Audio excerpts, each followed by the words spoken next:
Hi, I'm Tom Axelrad with Axelrad Associates Home Inspections. We do home and property inspections throughout the metro area. We've been in business for 10 years. We started out small, so we've grown, and now we're inspecting around 150 properties a month. Most people look at a house, they just sort of look at the cosmetic end of it. We get a little further into it, a little deeper. The air conditioner, the furnace may be 10, 15 years old. You need to know that going in.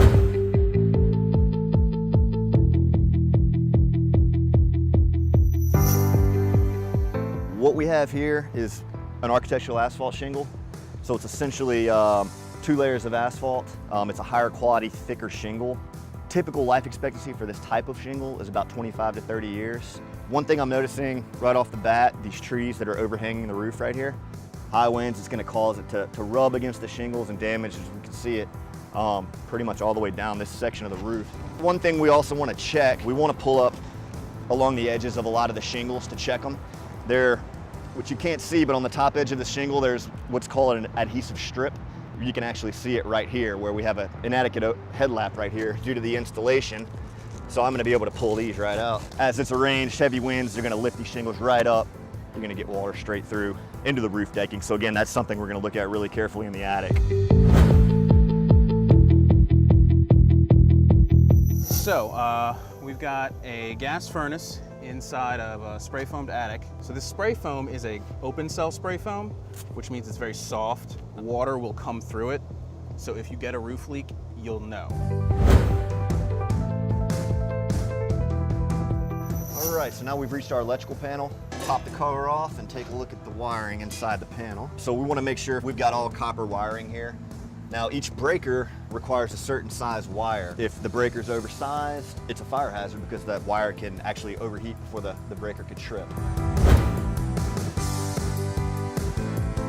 Now we've come across our AC condensing unit, which basically is the outdoor unit that houses the heart of the air conditioning system, which is the compressor, which is located inside of this. The suction line, which is this larger line, that's carrying the cool liquid through here that should always be insulated and wrapped. We're gonna look at the fins right here. We wanna make sure these are clean. I'm also gonna look for the main disconnect.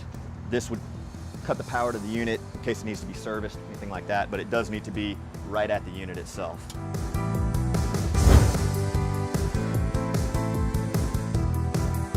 What we're doing is taking a level measurement of the foundation. We move through the house, there's water in this tube that will move up and down, and that tells us how much the foundation has moved throughout the life of the house. So we're at minus 0.5. So that's moved half of an inch down from the 0 where we started.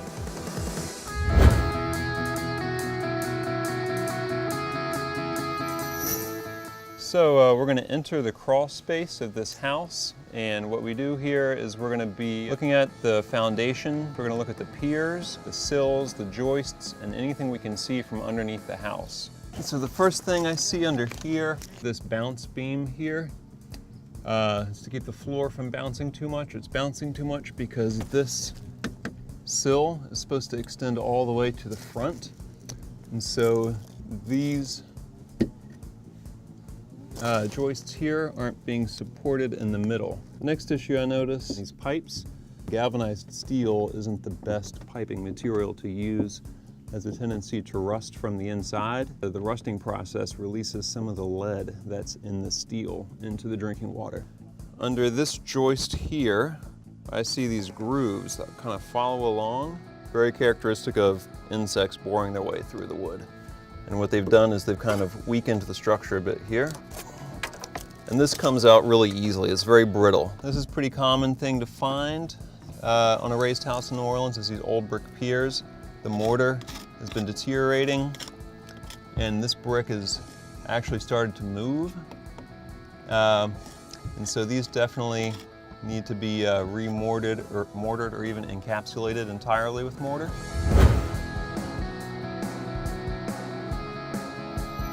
Knob and tube wiring was the first wiring that was introduced in housing, and it was basically just bare wiring with cloth sheathing that was run through these ceramic knobs and tubes in the framing. It's now dangerous. At this point, the sheathing is all worn off of it, so anything that it comes in contact with, it's just coming in contact with bare wiring. the danger for house fires and anyone who's in the attic coming in contact, whether it's a danger for electric shock as well.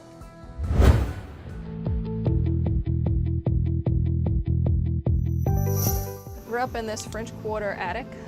First thing I'm going to look for is insulation and ventilation. Most historic homes have very limited or minimal or no ventilation, which I'm not seeing any ventilation in this attic, and very minimal insulation. We like to see at least 6 inches in thickness. Here you have a fiberglass bat, which it's written on here to install with the paper backing face down because it's a fire hazard. All right, next we're looking at the AC condensate system.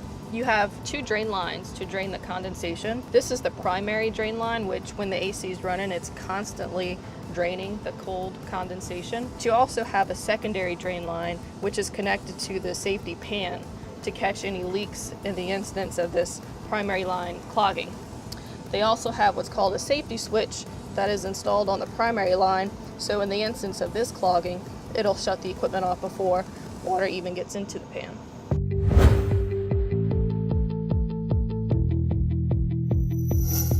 So I'm looking for a number of different things.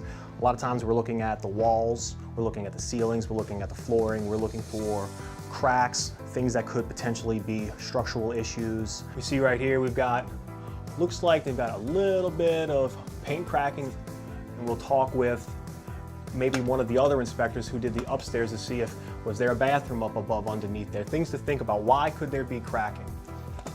So right here we have just a basic outlet tester, kind of gives you an idea of whatever lights up, it's going to tell you what's going on with this outlet. Ideally you want it to say correct, and you'll have the 2 yellow lights come on. So as I plug it in, indeed we have the 2 yellow lights that come on. And so when I'm doing that, I'm looking at the glass panes, seeing if there's any cracks.